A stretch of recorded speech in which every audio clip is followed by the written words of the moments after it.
Haleluya. Selamat pagi saudara-saudara yang dikasihi oleh Tuhan. Mari sama-sama kita kembali merenungkan firman Tuhan pada pagi hari ini. Masih dari kitab 1 Tawarik pasal 17 ayat 1, firman Tuhan berkata, setelah Daud menetap di rumahnya, berkatalah ia kepada Nabi Nathan, lihatlah, aku ini diam dalam rumah dari kayu aras, padahal tabut perjanjian Tuhan itu ada di bawah tenda-tenda. Saudara-saudara yang dikasihi oleh Tuhan, ketika Daud telah menjadi raja atas seluruh Israel, Tuhan menggerakkan seorang Hiram untuk mengirimkan kayu-kayu aras dan juga batu-batu yang mahal untuk dipakai menjadi istana, dibangun menjadi istana dari Daud. Sementara tabut Allah yang dibawa dari rumah Obed-Edom memang itu ditempatkan di sebuah tenda khusus. Di sebuah tenda khusus. Tetapi namanya tenda tetap tidak sebagus istana. Dan Daud ingin, saudara-saudara, Daud ingin bahwa tempat berada tabut Allah itu harus lebih baik, harus lebih megah dari istananya sendiri. Saudara-saudara, sikap yang seperti ini yang mengutamakan kepentingan Tuhan, mengutamakan Tuhan dalam hidupnya yang diinginkan oleh Tuhan. Saudara, di zaman Rasul Paulus berkata demikian kepada jemaat di Filipi pasal 2 ayat 19 dikatakan, tetapi dalam Tuhan Yesus kuharap segera mengirimkan Timotius kepadamu, supaya tenang juga hatiku oleh kabar tentang hal ihwalmu. Karena tak ada seorang padaku yang sehati dan sepikir dengan aku, dan yang begitu bersungguh-sungguh memperhatikan kepentinganmu. Sebab semuanya mencari kepentingannya sendiri, bukan kepentingan Kristus Yesus. Di zaman Paulus pun, Paulus mengeluh, mengungkapkan kepada jemaat di Filipi, hanya satu orang yang benar-benar sehati sepikir dengan Paulus, mencari kepentingan Kristus. Yang lain, teman-teman seperjuangan yang lain, justru sibuk mencari kepentingan sendiri.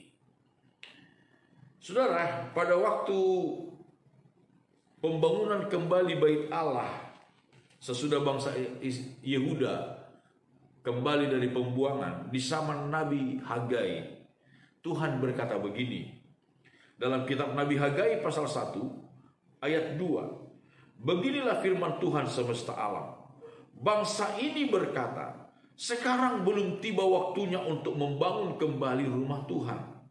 Maka datanglah firman Tuhan dengan perantaraan Nabi Hagai bunyinya, apakah sudah tiba waktunya bagi kamu untuk mendiami rumah-rumahmu yang dipapani dengan baik, sedang rumah ini tetap menjadi reruntuhan.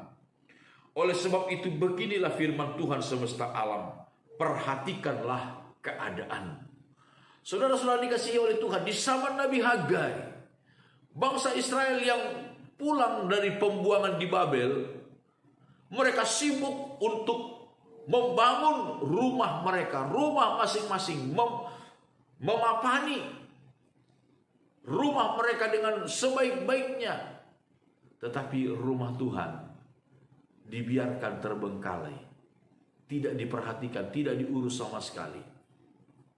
Mereka mementingkan diri sendiri. Dan apa akibatnya, saudara-saudara? Apa akibatnya?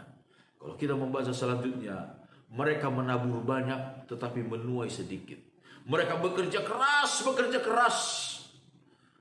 hasilnya tidak ada.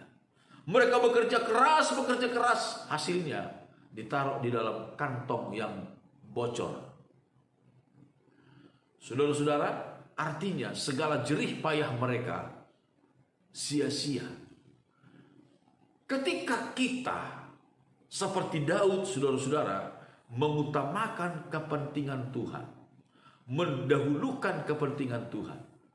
Kita ingat apa yang dikatakan oleh Yesus, Matius 6 ayat 33. Carilah dahulu kerajaan Allah dan kebenarannya, maka semuanya itu akan ditambahkan kepadamu. Semuanya itu akan ditambahkan kepadamu. Bahkan apa yang tidak pernah kita minta, apa yang tidak pernah kita bayangkan, Tuhan sediakan bagi kita ketika kita mengutamakan kepentingan Tuhan. Mari kita mendahulukan Tuhan dalam seluruh kehidupan kita. Dan Tuhan akan menjadi penolong, pembela bagi kita dalam segala usaha kita. Amin. Tuhan Yesus Kristus memberkati kita. Mari sama-sama kita berdoa. Bapa kami dalam sorga, segala pujian syukur kami naikkan kepadamu. Terima kasih banyak atas segala berkat dan kemurahan-Mu dalam hidup kami. Tuhan, ajar kami untuk dapat memprioritaskan Tuhan, mendahulukan kepentingan Tuhan lebih dari kepentingan kami. Terpujilah nama Tuhan. Kami serahkan seluruh hidup kami ke dalam tangan-Mu di sepanjang hari ini. Berikan kami keselamatan, berikan kami kemujuran yang dari Tuhan. Di dalam nama Tuhan Yesus Kristus. Haleluya. Amin. Selamat pagi saudara-saudara Immanuel.